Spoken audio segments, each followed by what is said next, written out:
இப்போ நம்ம நேரடியாக என்ன செய்ய போகிறோம்? கர்த்தருடைய வசனத்தை தியானிக்க போகிறோம். இன்றைக்கு நம்முடைய தியானத்திற்கென்று நான் தெரிந்து கொண்ட வேத வசனம் சங்கீத புஸ்தகம் 90வது அதிகாரம் 11வது வசனம். சங்கீத புஸ்தகம் 90வது அதிகாரம் 11வது வசனம். அதில் என்ன சொல்லுதுன்னா, உமது கோபத்தின் வல்லமையையும் உமக்கு பயப்படத்தக்க விதமாக உம்முடைய உக்கிரத்தையும் அறிந்து கொள்ளுகிறவன் யார் அப்படின்னு கேட்குது. ஏன் இந்த வசனத்தை நம்ம இன்னைக்கு தியானிக்க எடுத்துக்கொள்ளுகிறோம்னு சொன்னால், இப்போ சமீபமாக போன 2 மாதமாக உலகம் தழுவின ரீதியிலே பல பெரிய பெரிய ஆபத்துகள் நடக்கிறத பார்க்குறோம். ரஷ்யாவில் உண்டான சுனாமி, அந்த சுனாமி அலைகள் 13 அடி அதுக்கு மேலேயும் கூட 18 அடி வரைக்கும் சீறி உள்ளே பாய்ந்து பாதிப்புகளை உண்டு பண்ணி இருக்கிறது. அதே நேரத்தில் அமெரிக்காவின் சில பகுதிகளிலையும் இதே சுனாமி அலைகள் ஏற்பட்டிருக்கிறது. இப்போ கொஞ்ச நாளாகவே நம்ம பார்த்து கொண்டு வருகிறோம். நிறைய ஆபத்துகள், ஒன்று நெருப்பு பிடிக்குது, அல்லது நிலச்சரிவுகள் உண்டாகிறது, அல்லது மலைகள். ரஷ்யாவில் பார்த்திங்கன்னா மலையில் ஒரு பெரிய ஒரு எரிமலை இருக்கிறது. அந்த எரிமலை வெடித்து சிதறி இருக்கு ரஷ்யாவில். இப்போ ஒன்றும் சொன்ன மாதிரி இந்த குறிப்பிட்ட சில மாதங்களுக்குள்ளே நிறைய காரியங்கள், நிறைய மரணங்கள், நிறைய விபத்துகள். இந்த விமான விபத்து கூட பாருங்களேன், இந்தியாவிலே நடந்த விமான விபத்தை ஒட்டி ஏறத்தாழ 10-15 இடத்துல இதுக்கு ஒப்பான மாதிரியே பல விமான விபத்துகள் சொல்லி வச்ச மாதிரி நடந்திருக்கு. ஏதோ 1-2 அகஸ்மாத்தாக நடந்தால் அதை நம்ம கண்டும் காணாமல் கூட விட்டு போய்விடலாம். ஆனால் ஏதோ சொல்லி வச்ச மாதிரி யாரோ திட்டமிட்டு செய்வதைப் போல இவைகளெல்லாம் ஒன்றன் பின் ஒன்றாக நடந்து கொண்டிருக்கிறது. இந்த செய்தியை நான் உங்களுக்கு பதிவு செய்கிற நேரத்தில் இலங்கையில் கூட சுனாமி எச்சரிக்கை விடப்பட்டிருக்கிறது என்ற ஒரு செய்தியை நான் கேட்க நேர்ந்தது. இனி அடுத்தடுத்து பார்த்திங்கன்னா தேசங்களில் இப்படிப்பட்ட பேரிடர்கள் உண்டாகிறது. பேரிடர்கள் உண்டாக ஆரம்பித்தா அரசாங்கமோ இராணுவமோ அது வந்துட்டு போன பிறகு ஜனங்களுக்கு நிவாரணமோ அவர்களை இடிபாடுகளிலிருந்து காப்பாற்றவோ தான் முடியும் ஒழிய தடுத்து நிறுத்த முடியாது. நம்முடைய விஞ்ஞானத்தில் அதற்கான எந்த வழியும் இல்லை. ஒரு பெரிய பேரிடர் வந்துவிட்டால் அதுக்கு எதிராக யார் கூட்டம் கூடி எவ்வளோ பெரிய பெரிய அதிகாரிகள் ஆணையிட்டு அதை தடுத்து நிறுத்த முடியாது. விஞ்ஞானத்திலும் அதில் எந்த வழியும் கிடையாது. வந்தது தான், தப்பிச்சு வேணா அந்த இடத்துலேருந்து ஓடலாம் முன்னெச்சரிக்கையாக. ஆனால் அதற்கும் கால அவகாசம் இருக்காது. அது வெள்ளம் வந்து வாரிக்கொண்டு போவதை போலன்னு வசனம் சொல்கிற மாதிரி வெள்ளப்பெருக்குகள், சுனாமி அலைகள், எரிமலை வெடிப்புகள், நில அதிர்வுகள், மண் சரிவுகள், இதெல்லாம் நிறைய அடுத்தடுத்து சைனாலையும் ரஷ்யாலையும் அமெரிக்காவிலையும் இன்னும் பல தேசங்களிலும் கடந்து வருகிறது. இந்த மாதிரியான பேரிடர்கள் தேவனுடைய கோபத்தினால் உண்டாகிறது என்று கர்த்தருடைய வேதம் சொல்லுது. கர்த்தருடைய கோபம், அதில் இங்கே உக்கிரம் என்ற ஒரு வார்த்தை பயன்படுத்தப்பட்டிருக்கு. உக்கிரம் என்றால் என்னன்னா ஆங்கர், ஒரு ஆத்திரம், ஒரு கோபத்தினுடைய உச்சம். அதுக்கு பேர் தான் உக்கிரம் அப்படின்னு சொல்லுவாங்க. சாதாரணமாக கோபப்படுறது வேற, கோபத்தினுடைய பீக் இருக்கு பாருங்க, உச்சகட்ட நிலை, அதுக்கு பேர் உக்கிரம், உக்கிர கோபம் அப்படின்னு சொல்கிறோம். அந்த உக்கிரத்தை அறிந்து கொண்டு அதற்கு தப்புகிறவன் யார் அப்படின்னு சங்கீதத்திலே அவர் கேட்கிறார். சங்கீதம் 90:11 கர்த்தருடைய கோபத்தின் வல்லமை, கர்த்தர் தம்முடைய கோபத்தை வெளிப்படுத்துவதற்குன்னு ஒரு வல்லமை வச்சிருக்கிறார்.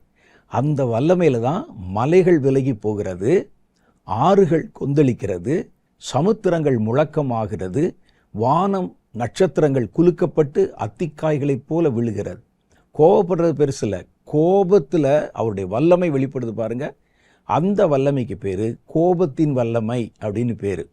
அப்போ இந்த கோபத்தின் வல்லமையும் அவருடைய உக்கிரத்தையும் அறிந்து கொள்ளுகிறவன் யார், அந்த உக்கிரத்துக்கு அறிந்து தப்புகிறவன் யார் அப்படின்னு ஒரு கேள்வி கேட்கிறார். சகல ஜனங்கள் மேலும் எழும்பும் கர்த்தருடைய உக்கிரத்தை பற்றி ஏசாயா தீர்க்கதரிசியின் புஸ்தகம் 34வது அதிகாரம் 2, 3 ஆகிய வசனங்கள் சொல்லுகின்றன. சகல ஜாதிகள் மேலும், ஏசாயா 34, 2, 3 ஆகிய வசனம். சகல ஜாதிகளின் மேலும் கர்த்தருடைய கடும் கோபமும் அவைகளுடைய சகல சேனைகளின் மேலும் அவருடைய உக்கிரமும் இருக்கிறது. அவர்களை சங்காரத்துக்கு நியமித்து கொலைக்கு ஒப்பு கொடுக்கிறார். கர்த்தருடைய உக்கிரம், உச்சகட்ட கோபம் வந்துச்சுன்னா அவர்களை சங்காரத்துக்கு, சங்காரம்னா உங்களுக்கு தெரியும், பெரிய பெரிய அழிவுகள், மாசா ஒரு ஆயிரக்கணக்கான பேர் ஒரே நேரத்தில் மரிப்பது. அந்த மாதிரி அவர்களை கர்த்தர் உக்கிரமான கோபத்தில் சங்காரத்துக்கு ஒப்பு கொடுத்து, சங்காரம்னா நிர்மூலமாக்கி அழிச்சு போட்டுறது, அப்படியே அந்த அழிவுக்கு ஒப்பு கொடுத்து அவர்களுடைய ஜீவனை அழிவுக்கு, ஒரு கொலைக்கு ஒப்பு கொடுக்கிறார். அவர்களிலே கொலை செய்யப்பட்டவர்கள் வெளியே எரியுண்டு கிடப்பார்கள். அந்த உக்கிரம் வரும்போது அந்த உக்கிரத்தினால கொலை செய்யப்படுகிறவர்கள் வெளியே குப்பையை போட்ட மாதிரி அவர்கள் எரிந்து கீழே விழுந்து கிடப்பாங்களாம். அவர்களுடைய பிரேதங்கள் நாற்றம் எடுக்கும். அந்த பிரேதத்தை எடுக்கவும் முடியாது, அடக்கவும் பண்ணவும் முடியாது. அந்த மாதிரி கர்த்தருடைய கோபாக்கினை அதிலே உண்டாகும். அவர்களுடைய இரத்தத்தினாலே மலைகளும் கூட கரைந்து போகும். அப்போ அந்த இரத்தம் சிந்தப்படுதல் அவ்வளோ உக்கிரமாக இருக்குமா. கர்த்தருடைய கோபாக்கினையினாலே சாகிறவர்களுடைய பிரேதங்கள் வீதியிலே குப்பை மாதிரி எரியுண்டு கிடக்கும். அது வீதியிலே கிடந்து யாரும் அதை எடுக்காம அழுகி நாற்றம் எடுக்கும். அது எப்படி நடக்கும் அப்படின்னு நம்ம நினைக்கலாம். ஏன்னா இப்போ ஒரு வெள்ளப்பொழிவு வந்தாலும், நில அதிர்ச்சிகள் வந்தாலும், சுனாமிகள் வந்தாலும், வந்துட்டு போன உடனே பாதுகாப்பு படை வீரர்கள் அல்லது இராணுவம் போன்றவைகள் உள்ளே போய் அங்கே இருக்கிறவர்கள், மரித்தவர்களை உடல்களை எடுத்துருவாங்க, சிக்கி கொண்டவர்களை எடுத்துருவாங்க. அந்த மாதிரி யாரையும் நம்ம வீதியிலே அப்படி எரிந்து விடுவதில்லை. ஆனால் கர்த்தருடைய வேதம் இனி வருகிற காலத்தில் வருகிற உக்கிரத்தில் இதெல்லாம் நடக்கும் அப்படின்னு சொல்லுது. இது எப்படி நடக்க வாய்ப்பு இருக்கிறது அப்படின்னு கேட்டிங்கன்னா, அணு ஆயுதங்கள் மூலம், அணு கதிர்வீச்சுகள் மூலம் ஜனங்கள் கொல்லப்பட்டால் அவங்களுடைய உடம்பு அந்த அணு கதிர்வீச்சுகளை அதுவே வெளிப்படுத்த ஆரம்பிச்சிடும். ஒரு மனிதன் அணு ஆயுதத்தினாலே செத்தா அவனுடைய உடம்புல அந்த அணு கதிர்கள் உள்ளே பாஞ்சு அந்த உடல் அந்த அணு கதிர்களை வெளியிட ஆரம்பிக்கும். யாரும் தொட முடியாது. விஞ்ஞானத்தில் சொல்கிறாங்க, 7 நாள் வரைக்கும் அணு கதிர்வீச்சால் அழிக்கப்பட்ட, பாதிக்கப்பட்ட ஒரு மனிதனுடைய உடலையோ ஒரு திங்ஸையோ பொருள்களையோ யாரும் போய் பக்கத்தில் தொட முடியாது. அப்போ இந்த மாதிரி வந்தால் என்ன செய்யும்னா, 7 நாள் வரைக்கும் அவரவர்கள் மரித்த இடத்துல, மரித்த நிலையிலே அப்படி விடப்பட்டுருவாங்க. அதுக்கு பிறகு அதற்கு ஆயத்தமான உடைகள் எல்லாம் அணிந்து, 7 நாள்ங்கிறது குறைந்தபட்சமாக சொல்கிறாங்க. சில சமயங்களில் இப்போ வச்சிருக்கிற உக்கிரமான அணு ஆயுதங்களுடைய கதிர்வீச்சுகளை வச்சு பார்த்தா 1 மாதம் வரைக்கும் கூட அவர்களை எடுக்கவும் முடியாது, அடக்கம் பண்ணவும் முடியாது. அதை தொட்டிங்கன்னா அதிலிருந்து அந்த அணு கதிர்வீச்சு பக்கத்தில் பல அடி தூரத்துக்கு, அதனுடைய ரேடியன்ஸ் என்று சொல்லுவது, அந்த அணு கதிர்வீச்சு நடந்து கொண்டே இருக்கும், யாரும் தொட முடியாது. அப்போ கர்த்தருடைய உக்கிர கோபம் பற்றி எறிய ஆரம்பித்தால் யார் அதற்கு முன்பாக நிலை நிற்க முடியும் என்று கர்த்தருடைய வேதம் நம்மை பார்த்து கேட்குது. ஒரு மனுஷனால் உண்டாகிற யுத்தம் இருந்தால் கூட எப்படியா தப்பிச்சு ஓடலாம். கர்த்தர் அனுப்புகிற பேரழிவுகள் வந்தால் இராணுவம் கூட அலறி அடிச்சுட்டு தான் ஓடணும் ஒழிய எதிர்த்து நின்று சண்டை ஓட முடியாது. அதான் கர்த்தருடைய கோபாக்கினை. அப்போ இந்த கர்த்தருடைய உக்கிரம் எப்போதெல்லாம் தேசங்கள் மேல் உண்டாகிறது அதை நம்ம தெரிஞ்சுக்கிறணும். தேசத்தின் மேலே உக்கிரம் வருவதற்கு, கர்த்தருடைய அளவுக்கு மீறின கோபம் உண்டாவதற்கு காரணம் என்ன அப்படின்னு பார்த்தா, முதல்ல கர்த்தருடைய பிள்ளைகள் விஷயத்துக்கு வருவோம். இவர்களிடத்தில் காணப்படுகிற சில குறைகளினாலே கர்த்தருடைய கோபம் முழு தேசத்தின் மேலேயும் வருகிறது. அப்படி என்னங்க செஞ்சிட்டோம் நம்மன்னு கேட்டால், தேவ ஜனங்கள் தேவ வார்த்தைகளை மறந்து போவதால், அல்லது கர்த்தருடைய வார்த்தையை, கர்த்தருடைய வசனத்தை உதாசீனம் பண்ணுவதால், அல்லது அதை அந்நிய காரியமாக நினைப்பதால் தேவனுடைய கோபம் தேசத்தின் மேல் வருகிறது. அப்போ ஒரு தேசத்தில் கர்த்தருடைய நாமம் தெரிக்கப்பட்ட ஜனங்கள் இருக்கிறாங்க பாருங்க, அவர்களுடைய மாற்றத்துக்கு ஏற்ற அளவில் தான் தேசத்திலும் பல மாற்றங்கள் உண்டாகும். ஒரு தேசத்தில் கர்த்தரை பின்பற்றுறவங்க இருப்பாங்க, வேற தெய்வங்களை பின்பற்றுகிறவர்கள் இருப்பாங்க, வேறு மத நம்பிக்கையில் இருக்கிறவங்க இருப்பாங்க, கடவுளே இல்லைன்னு சொல்கிறவங்க கூட இருப்பாங்க, அப்புறம் நிறையா தவறு செய்கிறவர்கள் பாவம் செய்யலாம் இருப்பாங்க. அதெல்லாம் இருக்கட்டும்.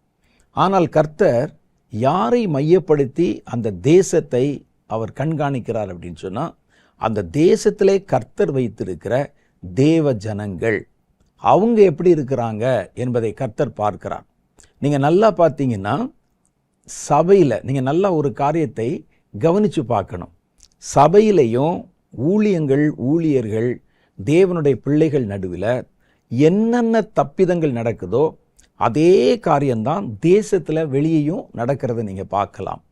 இவர்கள் ஏமாற்றி பொய் சொன்னாங்கன்னா தேசத்தாரும் ஏமாற்றி பொய் சொல்லுவாங்க. இவர்கள் விபச்சாரத்திலும் வேசித்தனத்திலும் பாவத்திலும் விழுந்தா தேசம் அதே மாதிரி போகிறத பார்க்கலாம். நான் அடிக்கடி சொல்லுகிற ஒரு காரியம் ஒன்று உண்டு. ஒரு பெரிய கப்பல் இருந்தால் கூட அந்த கப்பலை திருப்புறதுக்கு ஒரு சின்ன ஒரு சக்கரம் இருக்குது. அந்த சக்கரத்துக்கு பேர் சுக்கான் அப்படின்னு பேர், ஸ்டீரிங் வீலு. அதை திருப்பிட்டா அவ்வளோ பெரிய கப்பலும் திரும்பி விடும். அதே மாதிரி தான் தேவனுடைய பிள்ளைகளை கர்த்தர் ஒவ்வொரு தேசத்திற்கும் ஒரு சுக்கான் மாதிரி, ஒரு ஸ்டீரிங் வீல் மாதிரி வச்சிருக்கிறார். அது திரும்பிச்சுன்னா வலது பக்கம் திரும்பினா தேசம் வலது பக்கம் திரும்பும், அது இடது பக்கம் திரும்பினா தேசம் இடது பக்கம் தெரியும். இது பாவத்தின் பக்கம் போச்சுன்னா அதே மாதிரி தேசத்தில் சபையில் என்னென்ன நடக்குதோ அதே தான் அங்கேயும் நடக்கும் வெளியே. அப்போ இதனால தேவன் என்ன செய்கிறார், கர்த்தருடைய பிள்ளைகள், மற்றவங்களை விட்டுருங்க, கர்த்தருடைய பிள்ளைகள் அந்த தேசத்தில் ஒரு ஸ்டீரிங் வீலாய் வைக்கப்பட்டிருக்கிற அல்லது முக்கியத்துவம் வாய்ந்தவர்களாக கர்த்தருடைய பார்வையில் வைக்கப்பட்டிருக்கிற அவர் நாமம் தெரிக்கப்பட்ட தேவ ஜனங்கள், அவர்கள் பாவம் செய்து கர்த்தருக்கு கோபத்தை உண்டு பண்ணினால் அந்த கோபத்தை கர்த்தர் தேசத்தின் மேலும் இறங்கி வர பண்ணுகிறார். தேசம் அந்த கோபத்துக்குள்ளே போயிடும். இப்போ சமீப காலமாக தேசத்தில் நடக்கிற பல பாவங்களை, பல காரியங்களை நீங்கள் கவனித்து பார்த்தீங்கன்னா அது எல்லாமே சபைக்குள்ளே, சர்ச்சுக்குள்ளே நடக்கிறத பார்க்கலாம். அப்போ இங்கே என்ன நடக்குதோ இதனுடைய பிரதிபிம்பம் தான் தேசத்திலே வெளிப்படுகிறது. அதனால் கர்த்தர் என்ன சொல்கிறாருன்னா, தேவ வார்த்தைகளை அலட்சியம் பண்ணால் சபையை மாத்திரம் தண்டிக்க வேண்டியதானே. தேவனுடைய ஜனங்கள் கர்த்தருடைய வார்த்தை அலட்சியம் பண்ணால் தேவ ஜனங்களுக்குள்ள மாத்திரம் தீமை வர வேண்டியதானே. மாத்திரமல்ல, அந்த தீமை தேசம் முழுவதிலும் வருகிறது. கர்த்தருடைய வேதம் சொல்லுது பாருங்க, 2 ராஜாக்களின் புஸ்தகம் 22வது அதிகாரம் 13வது வசனம். கண்டெடுக்கப்பட்ட இந்த புஸ்தகத்தின் வார்த்தைகளின் நிமித்தம் நீங்கள் போய் எனக்காகவும் ஜனத்துக்காகவும் யூதா அனைத்திற்காகவும் கர்த்தரிடத்தில் விசாரியுங்கள். நமக்காக எழுதியிருக்கிற எல்லாவற்றின் படியையும் செய்ய நம்முடைய பிதாக்கள் இந்த புஸ்தகத்தின் வார்த்தைகளுக்கு செவி கொடாத படியினாலே நம்மேல் பற்றி எரிந்த கர்த்தருடைய உக்கிரம் பெரியது என்றான். கர்த்தர் நமக்கு வெளிப்படுத்தி கொடுத்த, எழுதி கொடுத்த இந்த வேதத்தை நம்முடைய முற்பிதாக்கள் அந்நிய காரியமாக நினைத்ததுனால, அதை கடைப்பிடிக்காம போனதுனால தேசத்தின் மேல் பற்றி எரிந்த கர்த்தருடைய கோபம் பெரியது. நம்ம பலருக்கு ஒரு காரியம் தெரியாத காரியம் என்னன்னா, ஒரு சபை அல்லது தேவ ஜனங்கள், கர்த்தருடைய நாமம் தரிக்கப்பட்டவர்கள் செய்கிற ஒரு தவறு அல்லது இவங்களுக்குள்ளே பிரதானமாக இருக்கிற ஒரு குற்றம், ஒரு தவறு தேசத்துக்குள்ளே எப்படி பாதிப்பு உண்டாக்கும் என்பதுதான் நம்முடைய மனதில் அது நம்ம ஏற்றுக்கொள்ளக்கூட முடியாது. நமக்கு வந்துச்சுன்னா நம்மை தண்டிக்க வேண்டியதானே. இல்லை, நம்மை கர்த்தர் ஒரு தேசத்தினுடைய அச்சாணியாக வைத்திருக்கிறார். அச்சாணி தான் ஒரு கப்பலை இயக்குகிறது. ஒரு மாட்டு வண்டி போகும்போது பார்த்தீங்கன்னா அச்சாணின்னு ஒன்று போட்டிருப்பாங்க, சாவி மாதிரி. அதை பிடுங்கிட்டிங்கன்னா சக்கரம் கலண்டு ஓடி விபத்து உண்டாகிறோம். அது பேர் தான் அச்சாணி. அப்போ கர்த்தர் தம்முடைய பிள்ளைகளை ஒவ்வொரு தேசத்திற்கும் அச்சாணி மரங்களாக வைத்திருக்கிறார். அப்போ இவர்கள் செய்த தப்பு என்னன்னு கேட்டால், கர்த்தருடைய வசனத்தை அவர்கள் அலட்சியம் பண்ணினார்கள். கர்த்தருடைய வார்த்தையை அவர்கள் அந்நிய காரியமாக நினைச்சாங்க. இப்போ நீங்கள் சமீபமாக பாருங்களேன், சில சபைகள் தவிர, நான் எல்லா சபையும் பொதுவாக நான் சொல்லலை, பெரும்பான்மையான இடங்களிலே கர்த்தருடைய வார்த்தை தள்ளுபடி ஆகிறது. இல்லைங்க, கர்த்தருடைய வசனம் தானே பேசுகிறாங்க, சில இடத்துல அப்படி எல்லா இடத்துலையும் அப்படி தானே பேசுகிறாங்கன்னு நீங்கள் சொல்லலாம். என்ன பேசுகிறார்கள் நீங்கள் பாருங்களேன். கர்த்தருடைய வசனத்தை வைத்து அவர்கள் மேம்போக்காக நம்முடைய பாவங்களை, தவறுகளை மேம்போக்காக அப்படியே வெண்ணெய் தடவுவது மாதிரி தடவி நம்மை சந்தோஷப்படுத்தக்கூடிய வார்த்தைகளை மாத்திரம் சொல்லி நம்முடைய ரணங்களையும் சீழையும் பிதுக்காமல் அவர்கள் அந்த ஜனங்களை தங்கள் கைக்குள்ளே வைத்துக்கொள்ள விரும்புகிறார்கள். அதனால் என்ன செய்கிறாங்கன்னா, பொழுதன்னைக்கு நீங்கள் பார்த்தீங்கன்னா வெறும் வாக்குத்தத்த வசனம் தான். வாக்குத்தத்தை வச்சு கர்த்தர் அப்படி செய்வார், இப்படி செய்வார்னு. சில சபைகளிலே செய்திகளை நம்ம கேட்க நேரிடும் போது அதில் மோட்டிவேஷனலாக பேசுகிற மாதிரியான பேச்சுகள் மாத்திரம்தான் இருக்கு ஒழிய, வேதத்திலிருந்து ஒரு மனிதன் வளருவதற்கோ ஒரு மனிதன் கர்த்தருக்குள்ளே நிலைப்பதற்கோ உண்டான உபதேசங்கள் அங்கே சொல்லித்தரப்படுவதில்லை. அவங்கள என்கரேஜ் பண்ணுற வார்த்தைகள் தான். இந்த மாதத்தில் கர்த்தர் எல்லாவற்றையும் தலைகளாய் மாற்றி விடுவார், இந்த மாதத்தில் உங்களுடைய கடன் எல்லாம் கர்த்தர் அடைச்சிருவார், இந்த மாதத்தில் கர்த்தர் உங்களுக்கு அதை செஞ்சிருவார், இதை செஞ்சிருவார்னு ஒரு மனிதனுக்கு அந்த நேரத்தில் ஒரு சந்தோஷத்தையும் ஒரு உற்சாகத்தையும் கொடுக்கறது தான் பொழுதன்னைக்கும் எப்போ பார்த்தாலும் வழக்கமாக வச்சிருக்கிறாங்க. இந்த அளவுக்கு நுனிப்புல் மேய்ந்து அதிலே மாத்திரம் ஒரு திருப்தி அடைகிறவர்கள் ஏற்ற வளர்ச்சி அடைய முடியாமலும் எதையும் இனம் பிரித்து பார்க்க முடியாமலும் கர்த்தருடைய வசனத்துக்கும் வார்த்தைக்கும் அந்நியப்பட்டு போயிடுவாங்க. அப்படி அந்நியப்பட்டு போவது என்பது பெரிய ஆபத்தை அவர்களுடைய ஆவிக்குரிய வாழ்க்கையிலே உண்டாக்கிவிடும். அவர்களுடைய வாழ்க்கையில மாத்திரல்ல, கர்த்தருடைய வேதம் மறக்கப்பட்டால் அதனுடைய விளைவு தேசத்திலையும் பிரதிபலிக்கும். அதனால்தான் கர்த்தருடைய உக்கிர கோபம் தேசத்தின் மேல் பற்றி எரிந்தது என்று சொல்லுகிறார். கர்த்தருடைய கோபம் பற்றி எரிந்தால் யார் அங்கே நிற்க முடியும்? இரண்டாவது காரியம் பாருங்க, தேவ ஜனங்கள் தேவனை விட்டு பின்வாங்கி விக்கிரகங்களை ஆராதிப்பதால் உண்டாகிறது. நான் சொல்றது, ஒரு தேசத்தில் விக்கிரக ஆராதனைக்காரர்கள் இருப்பாங்க. அவர்கள் தங்களுடைய தெய்வங்கள், அவர்களுடைய நம்பிக்கை, அதுக்கு ஒரு விக்கிரகத்தை வச்சுருப்பாங்க. சிலர் விக்கிரகத்தை வைக்க மாட்டாங்க, லைட்டை வச்சுட்டு ஆராதிப்பாங்க. இப்படி நிறைய மதம் இருக்கிறாங்க. அவர்களை பற்றிலாம் ஒன்றும் சொல்லலை. கர்த்தர் சொல்கிற காரியம் என்னென்னா, தேவனுடைய ஜனங்கள் அவர்கள் விக்கிரகங்களை ஆராதிக்க திரும்பினால் கர்த்தருடைய உக்கிர கோபம் அவர்கள் மேலே வரும். தேவ ஜனங்கள் யாருங்க போய் விக்கிரக ஆராதனை பண்ண போறா என்று உங்களுடைய மனதில் ஒரு கேள்வி உண்டாகலாம். முதல்ல அதற்குண்டான வசனத்தை வாசித்து விடுவோம். 2 ராஜாக்களின் புஸ்தகம் 22வது அதிகாரம் 17வது வசனம். அவர்கள் என்னை விட்டு தங்கள் கைகளின் கிரியைகள் எல்லாவற்றிலும் எனக்கு கோபம் உண்டாக்க வேறே தேவர்களுக்கு தூபம் காட்டினபடியினால் என் உக்கிரம் இந்த ஸ்தலத்தின் மேல் பற்றி எரியும், அது அவிந்து போவது இல்லை என்று கர்த்தர் சொல்லுகிறார் என்று சொல்லுங்கள். எதனால என் கோபம் இந்த தேசத்தின் மேல பற்றி எரியும்?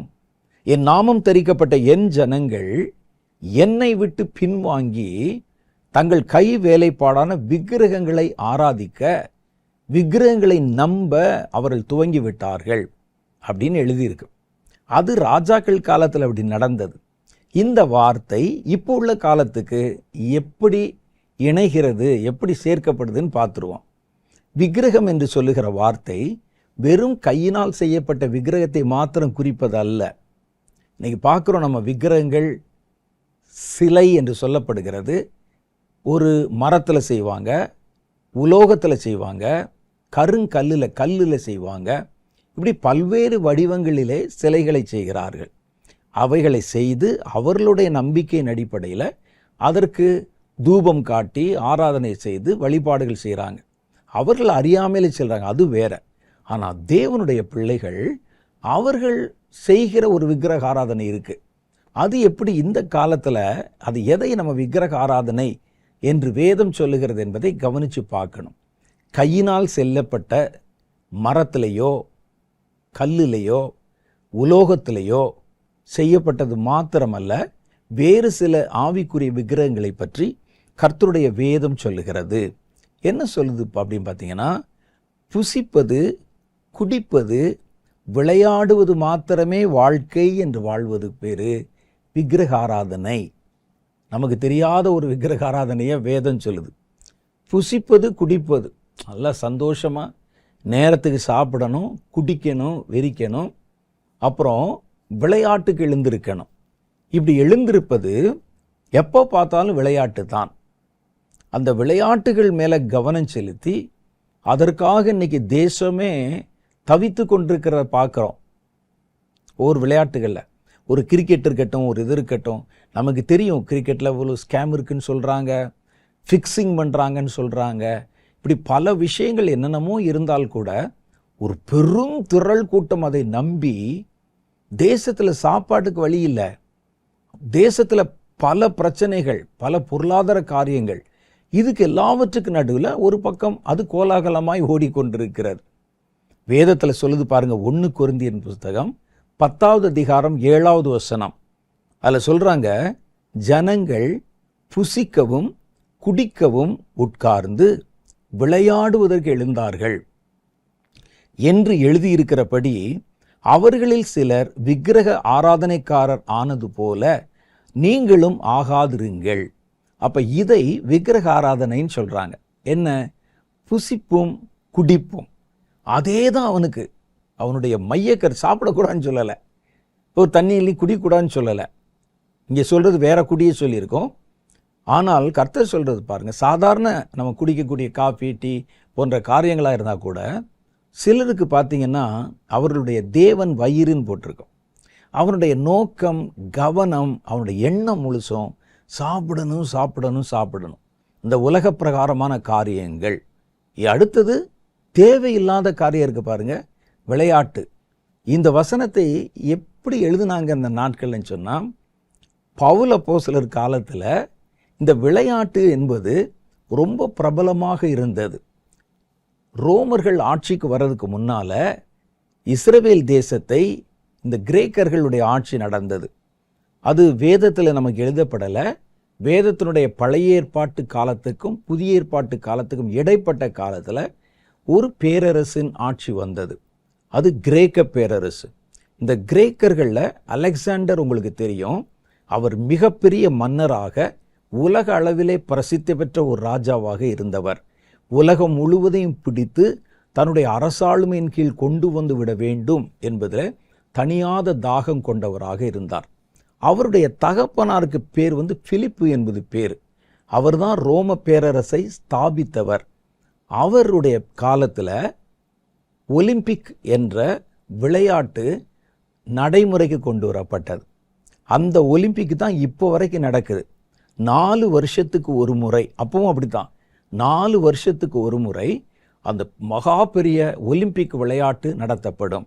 இது கிறிஸ்து பிறப்பதற்கு பல நூற்றாண்டுகளுக்கு முன்னால் கிரேக்க பேரரசர்கள் ஆட்சி பண்ணின போது நடைமுறைக்கு வந்தது. அதில் வீரர்கள் கலந்து கொள்ளுவாங்க.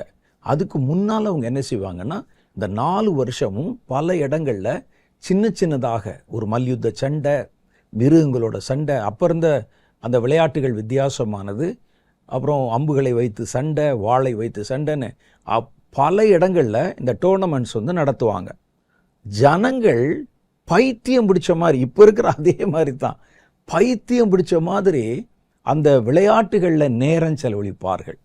ஏன் இதை கிரேக்கர்கள் கொண்டு வந்தாங்க அப்படின்னு சொன்னால், கிரேக்க தத்துவ சாஸ்திரங்கள் சொல்லுகின்றன, ஜனங்கள் ஆட்சியாளர்கள் செய்கிற தவறுகளை கண்டுகொள்ளக்கூடாதபடிக்கு அவர்களுக்கு விளையாட்டுகளை கொடுங்கள் அப்படின்னு சொல்லுது. விளையாட்டை கொடுத்து மனுஷனை மனசை மயக்கிட்டா அவன் நம்ம செய்கிற தப்பெல்லாம் கவனித்து பார்க்க மாட்டான். நம்ம இங்கே பண்ணக்கூடிய ஊழல், நம்ம பண்ணக்கூடிய பிரச்சனைகள், இதெல்லாம் கவனிக்க மாட்டாங்க. ஒரு தேசத்தினுடைய கவனத்தையே அது பக்கம் திருப்பிடலாம். அப்போ விளையாட்டின் மேலே பைத்தியமாக தெரிஞ்சாங்க. இப்போ வரைக்கும் எத்தனை கோடிக்கு ஒரு ஐபிஎல்ல பாருங்கள், அதில் ஒவ்வொருவரையும் ஏலம் கூறி அவங்கள விலைக்கு எடுக்கிறதெல்லாம் பார்க்குறோம்.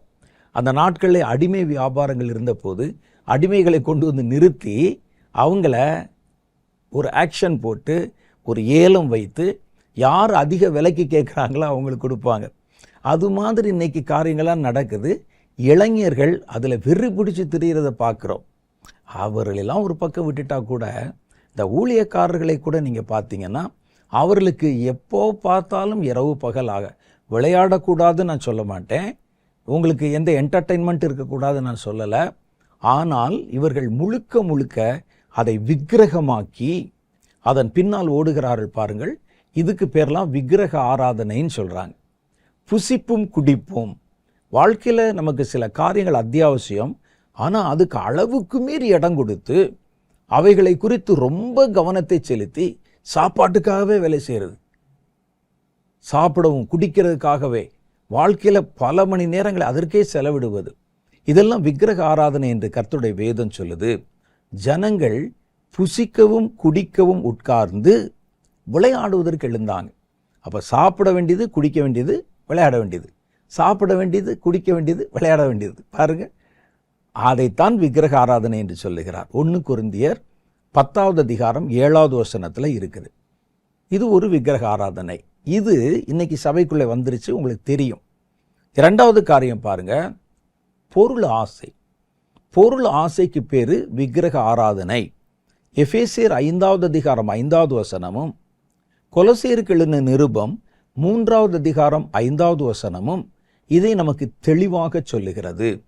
அதில் என்ன சொல்றாங்கன்னா, முதல்ல எபேசியர் 5:5 சொல்றாங்க, விபச்சாரக்காரனாவது அசுத்தனாவது விக்கிரக ஆராதனைக்காரனாகிய பொருளாசைக்காரனாவது தேவனுடைய ராஜ்யமாகிய கிறிஸ்துவின் ராஜ்யத்தில் சுதந்திரம் அடைவதில்லை. விக்கிரகத்தை வணங்கினா தான் விக்கிரக ஆராதனைக்காரன் அர்த்தம் இல்லை. பொருள் ஆசை. இப்ப தேவ ஜனங்களுக்குள்ளே பொருள் ஆசை என்கிற பாவம் தூண்டி விடப்படுகிறதை பார்க்கிறோம். ஊழியர்களில் பாருங்க, பொருளாசை போதகர்கள், பொருளாசை சபைகள், அவங்களுடைய கவனம் முழுசுமே பொருள். பொருள் மாத்திரம் இல்லை, தாங்கள் மாத்திரம் பொருளை நாடி தேடினால் விசுவாசிகள் நாளைக்கு எந்திரிச்சு கேள்வி கேட்டுருவானே.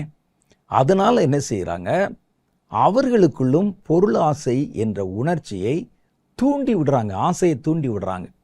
அதற்கு வேதத்தில் இருந்து நீங்கள் எப்படி பணக்காரராவது, பொருள் மேலே எப்படி நீங்கள் ஆசைப்படுவது, பொருள்களை நீங்கள் கர்த்தருடைய ஆவியை வைத்து எப்படி சம்பாதித்து கொள்வது, செழிப்பு எப்படி அடைவது, இதெல்லாம் டீச்சிங் மாதிரி சொல்லி கொடுத்து நம்முடைய கவனத்தை கர்த்தரிடத்தில் இருந்து திருப்பி கர்த்தரை கொண்டு இந்த பொருளாதாரத்திலே நம்ம ஜெயிப்பது எப்படி அப்படின்னு சொல்கிறாங்க.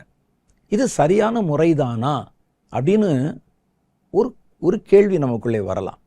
வேதம் பொருளை குறித்து என்ன சொல்லுதுன்னா, இவைகளெல்லாம் உங்களுக்கு தேவை என்று உங்கள் பிதா அறிந்திருக்கிறார். உங்களுக்கு என்ன வேண்டுமோ அவர் அதை உங்களுக்கு அந்த நேரத்தில் கொடுத்துருவார். நாம் அஞ்ஞானிகளைப் போல பொருளுக்கு பின்னாலே ஓடி, அஞ்ஞானிகள் தான் இந்த உலகத்திலே ஆசாபாசமான காரியங்களை நாடி தேடி ஓடுகிறார்கள்.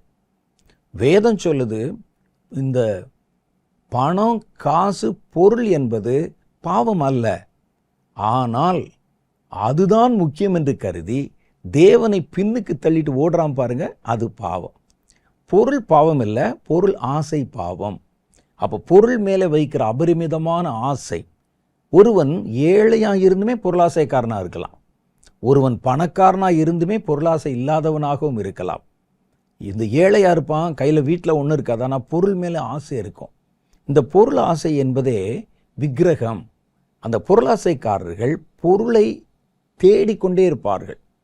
இப்போ இன்னைக்கு என்ன செய்கிறாங்க, ரொம்ப தந்திரமாக சபைகளுக்குள்ளே பொருளை நீங்கள் பைபிளுக்குள்ளே தேடுங்க, சர்ச்சுக்குள்ளே தேடுங்க, உங்கள் அபிஷேகத்துக்குள்ளே தேடுங்க, ஒரு வாக்கு தத்துவத்துக்குள்ளே தேடுங்க. மொத்த காரியம் ஒன்று தான், நீங்கள் உலக பொருளை தேடுங்கள் என்பதுதான் காரியம்.